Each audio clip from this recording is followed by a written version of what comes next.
네, 다음은 쉽게 접하기 힘든 교육 소식 골라서 전해드리는 글로벌 픽 시간입니다. 오늘은 길금희 기자와 함께합니다. 어서 오시죠. 안녕하세요. 첫 소식 보겠습니다. 숲을 지켜라, 기숙사 건립에 반대한 학생들. 우리나라에서 이 동네 주민들이 반대하는 건 봤는데 학생들이 기숙사 짓는 걸 반대한다고요? 네, 맞습니다. 이 미국 메릴랜드 대학원에서 이 기숙사 건립을 앞두고 학생들이 반대 시위에 나섰습니다. 이 기숙사를 새로 지어준다면 좋아해야 할 텐데 왜 반대를 하나 살펴보니까요. 이 기숙사를 짓기 위해선 이 천연 자원인 인근의 길포드 숲을 개간해야 하기 때문이랍니다.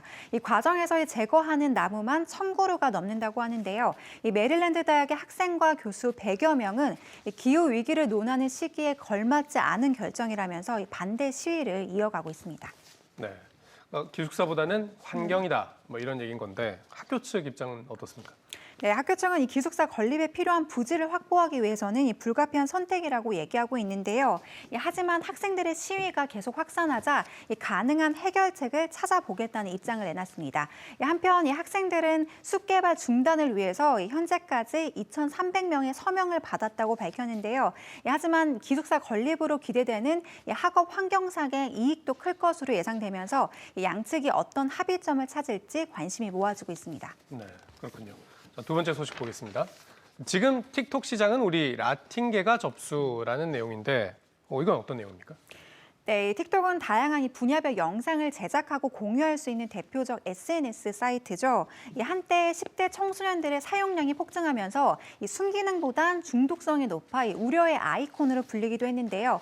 이런 틱톡이 최근에 라틴계 미국인들이 정체성을 드러내는 새 통로로 활용되고 있습니다. 외신은 최근 라틴계 관련 해시태그의 사용량이 급증하면서 현재까지 620억 회 이상의 조회수를 기록했다고 보도했는데요.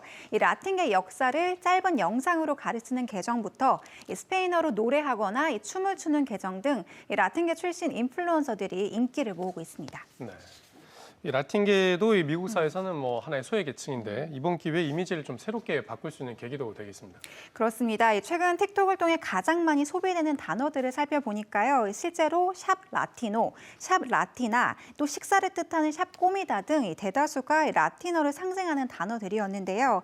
틱톡 측은 이런 라틴 문화의 활성화가 거대한 팔로워들을 생성하며 온라인 커뮤니티를 통한 개인의 정체성은 물론 사회적 상호작용을 키우는 사례로 주목받고 있다고 전하기도 했습니다.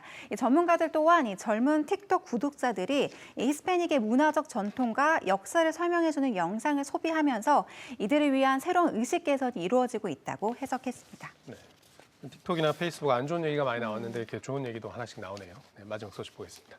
미국 미주리주에서 벌어진 해킹 보도 논란. 자, 이거는 내용이 좀 복잡할 것 같은데 자세히 좀 얘기해 주시죠. 네, 이 사건은 지난주 미국 미주리주 세인트루이스의 한 언론사가 이 미주리주 교사들의 신상 정보가 담긴 이 웹사이트에 대한 결함을 보고하면서 시작됐는데요. 해당 기사는 이 교원들의 신상 정보가 담긴 웹사이트가 이 보안이 부실해 무분별하게 노출되고 있다고 지적을 했는데 교육 당국은 오히려 언론사 측이 이 부적절한 방법으로 신상 정보를 입수해놓고 적반하장으로 기사에 반영했다면서 반박하고 있습니다. 기자가 취재를 하면서 해킹을 했다 이런 얘기인데 기자가 해커도 아니고 해킹을 어떻게 했다는 겁니까? 네, 우선 이 학교는 이 신상 정보 자체가 나와 있지 않은 홈페이지에서 이 매체가 비정상적 접근으로 이 교사들의 주민번호는 물론 이 자격증 보유 상태 등 이 개인 신상 정보를 빼갔다고 비난을 했는데요. 이 언론사 측은 그렇다면 어떻게 정보를 보게 된 걸까요? 이 홈페이지의 설정 상태나 이 서버 정보 등을 확인할 때 우리는 보통 이 마우스 오른쪽 버튼을 눌러서 확인을 하게 되죠. 알고 보니까 이 언론사 측은 이 페이지 소스 보기를 통해서 이 신상 정보를 획득했다고 합니다.